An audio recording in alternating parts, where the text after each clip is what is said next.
So I'm going to show you how to set up the FlashForge Guider 2S, and also connecting it with the Ethernet cable so that we can print right from the computer.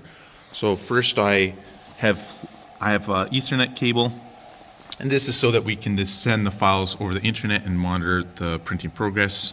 It's connected there. And in Tools, you want to find the IP address after plugging it in. You hit on About, and what you're looking for is the IP address, and you'll see that we have an Ethernet IP of 10.10.14.2 with the port number and the IP address, and we can connect to that and print from the computer. After we have that, you want to go onto the computer and you want to download the software called FlashPrint right here.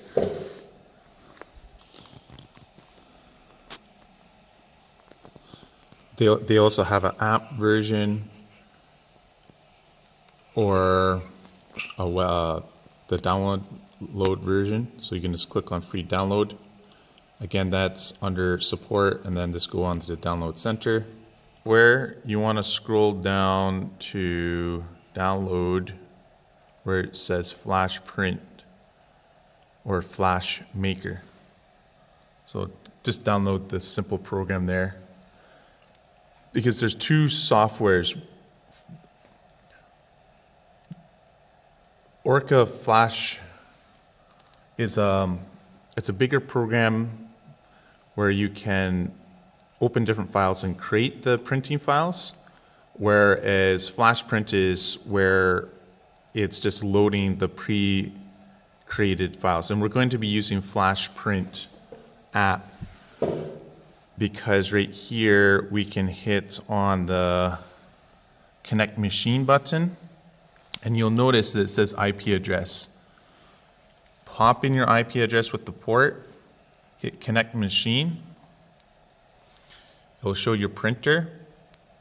You can select your printer and connect to it. Oh, we don't have to do that. We just hit the little I.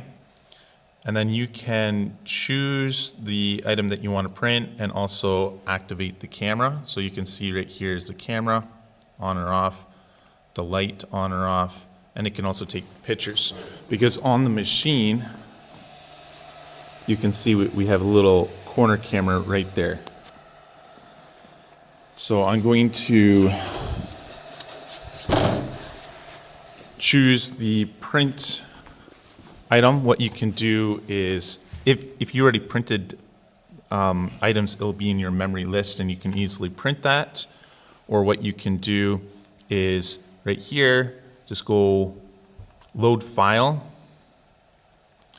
and then open up your 3D printing.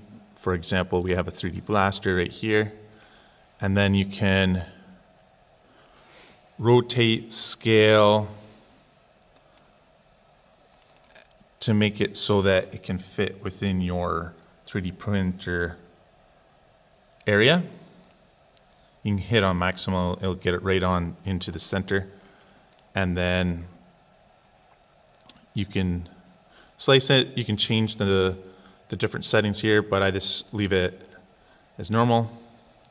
Slicing is just going to determine all the different print routes with the G code, and then I can click Slice Preview, and Slice Preview will actually show you all the routes that's going to take to print that item right there. So you can see all the different lines right there.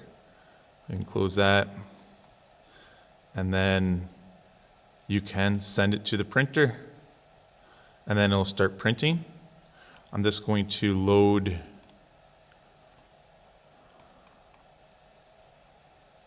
the 3D Vex cube right here.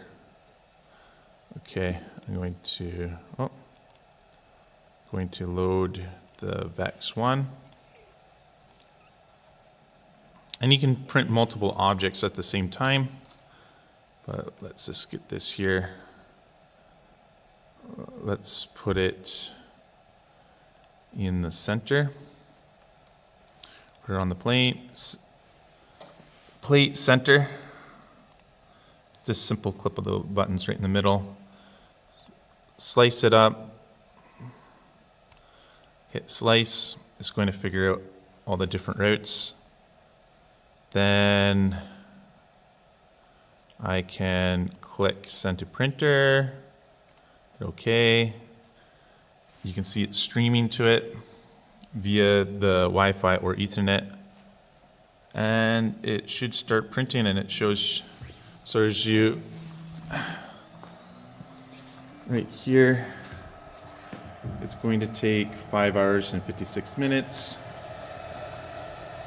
I've taken off the case here just temporarily because I wanted to feed in the filament. To feed in the filament, you have to push this lever down, and then you have your filament. You have to feed it in, and sometimes there's a little broken off piece. You just have to check through the line, make sure that it doesn't get snagged at the back like that. So it's lifting up, and it should be good to go. We'll just see the very first few routes to make sure this is good.